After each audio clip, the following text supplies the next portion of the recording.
Welcome! In today's video, we're going to talk about how to use if correctly in different situations. Hi, I'm Ajit from Capshine. Capshine is a revolutionary learn it together English fluency program. With Capshine, learning English is easy, quick, fun, affordable, and effective. And we promise a whole new you in 6 months or less. Let's look at the different situations in which we use if. So one of the most common situations is when we talk about real or factual conditions, right? So let's look at what these are.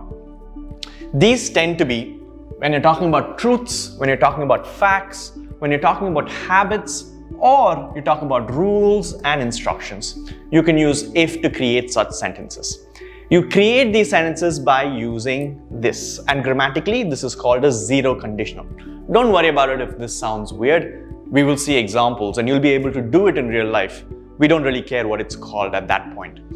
So we use if, and then you use the condition itself and the result of what happens. Let's see how this works. So let's see how we can use the zero conditional or if to talk about real conditions. If I work out, I feel great. This talks about a truth, right? Something that's real. So if I do this, this result happens. If I work out, I feel great. So this is a conditional, but it's real. We are not talking about something imaginary. It's a real or factual condition. If the rain does not stop, we cannot go camping. This again talks about reality. It talks about how things are right now and what will happen as a consequence if this continues, right? Again, talks about a real life situation, not imagined. When the sun sets, it gets dark. This is a truth. And again, for truths, we can use the conditional. I could also say if the sun sets, it gets dark. That's also perfectly fine, right? It talks about a truth that happens as a cause and result. Let's also look at some other examples, right?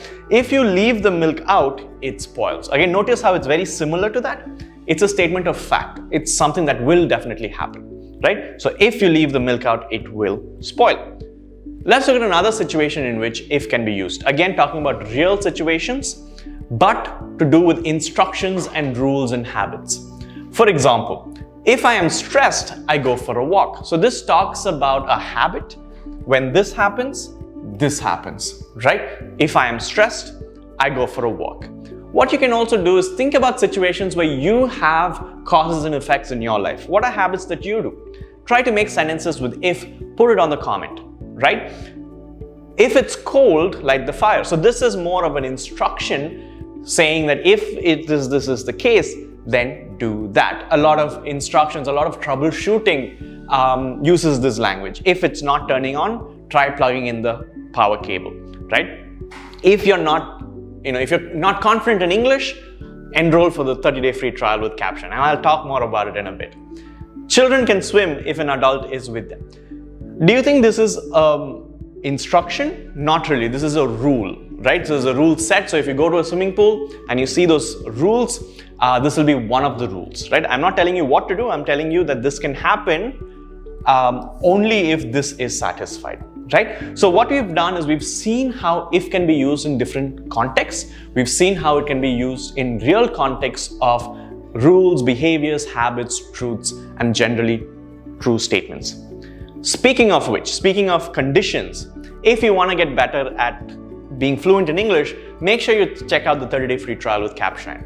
With Capshine, you get a lot of speaking opportunities and learning opportunities as a group with members just like you.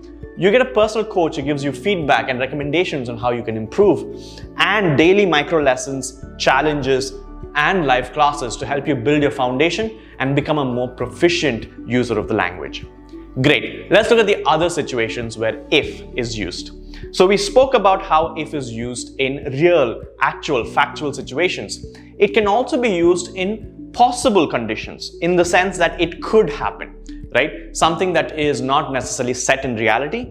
Hypothetical situations is what it's called.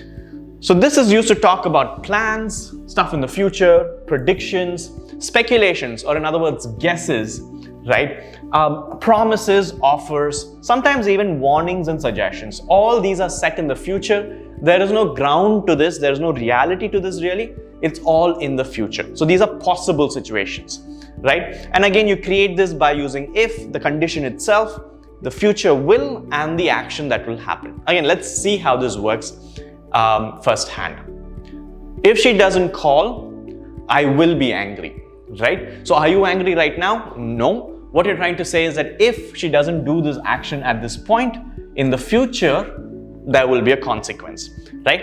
So this is condition in the future.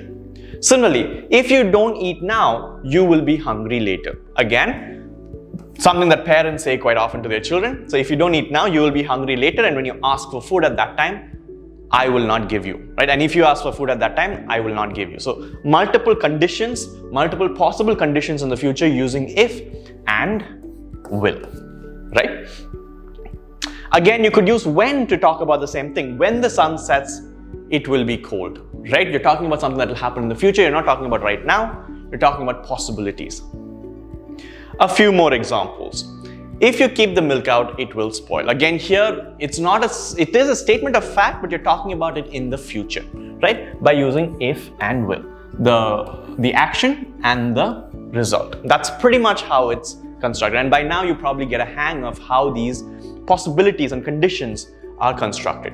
The project will be incomplete if you do not meet us tomorrow, right? Again, the consequence and the action that needs to be taken with if.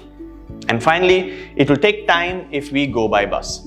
Again, talking about the consequence and the action itself. What we've therefore seen is how we can use if in both, to talk both about realities now and talk about possible things that could happen in the future. Try using these in conversations to talk about cause and effect, action and reaction, right? And you can put it down in the comment below. If you like the video, make sure you like and subscribe, hit the bell notification to never miss an English lesson from us. And of course, don't forget to check out the 30-day free trial at capshine.com or the Capshine app. Thank you.